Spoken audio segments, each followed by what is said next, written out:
You see a puppy, your brain shuts down. Logic, gone. Responsibilities, vanished. All that exists is this tiny creature with oversized paws, and you'd literally die for it right now. But here's what's insane. That puppy isn't even your species. It can't talk to you, can't help you, offers you absolutely nothing, and yet your brain is flooded with the same chemicals that bond you to your own children. What kind of evolutionary glitch makes us obsessed with baby animals? Seems suspiciously like nature hacked our brains with cuteness. But fear not, it's only science. So why does your brain treat a random kitten like it's your own offspring? But before we uncover this adorable conspiracy, if you want more mind-blowing science about why your brain does weird things, hit that subscribe button right now. Trust me, your inner animal lover will thank you later. Here's what's going to mess with your head. Cuteness isn't an accident. It's a biological weapon that's been sharpened over millions of years, and it all starts with human babies. Because, let's be honest, newborn humans are kind of a disaster. They can't walk, can't feed themselves, can't do anything except scream and leak fluids from multiple locations. If we didn't find them cute, we'd probably just leave them somewhere and hope for the best. So evolution engineered a solution. It gave baby humans a very specific set of features that trigger an automatic response in adult brains. Let's meet the formula. Big eyes relative to face size, round chubby cheeks, large forehead, small nose and mouth, clumsy awkward movements. This combination hits your brain like a drug. The moment you see these features, a region called the nucleus accumbens lights up. That's your brain's reward center, the same area that fires when you eat chocolate or win money. Cuteness is literally rewarding you for paying attention. But here's where it gets interesting. This response isn't logical or conscious. You don't see a baby and think, those proportions suggest youth and vulnerability. I should provide care. No. You just immediately want to protect it, squeeze it, make ridiculous noises at it. Your brain hijacks your behavior before you even realize what's happening. Now here's the twist. These cute features aren't unique to human babies. They show up across tons of species. Puppies have oversized paws and big eyes. Kittens have round faces and clumsy movements.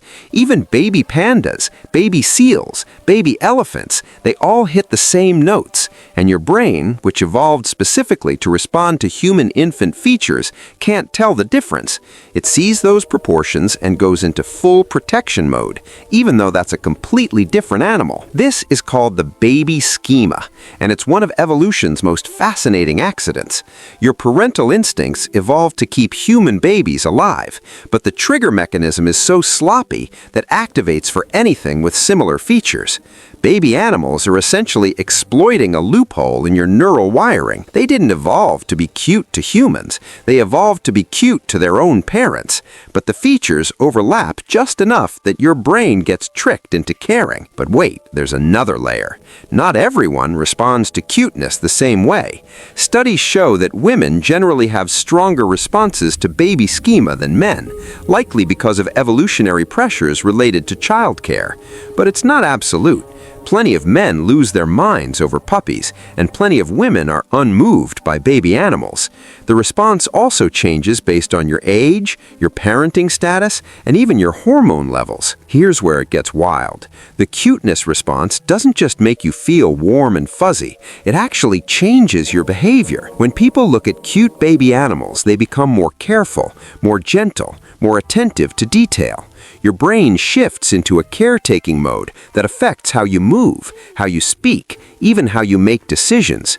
Studies have shown that people perform better on tasks requiring focus and precision after viewing images of baby animals.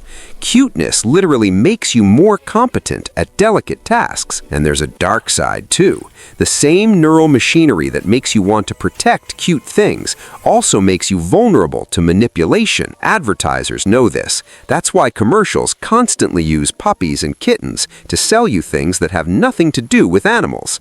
Your brain sees cute, releases oxytocin and dopamine, associates those good feelings with the product, and boom, you're more likely to buy it. Cuteness is a psychological exploit that marketers have weaponized. But here's the kicker.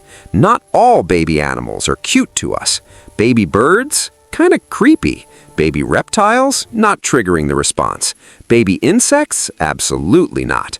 The baby schema only works when features align closely enough to mammalian proportions. The closer an animal's infant features are to human infant features, the stronger your response.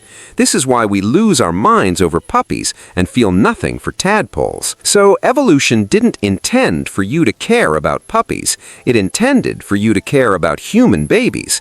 But the mechanism is sloppy enough that other species accidentally benefit. And now you're standing in a pet store, ugly crying over a hamster because your ancient neural circuits can't tell the difference between your actual offspring and a rodent with chubby cheeks. The next time you see a baby animal and feel that overwhelming urge to protect it, remember you're not being kind. You're being hacked by evolutionary biology that's millions of years old. Anyway, understanding why you'd fight a bear to protect a puppy is going to cost you around 1 subscribe, and I'll just flip the screen here real quick for you.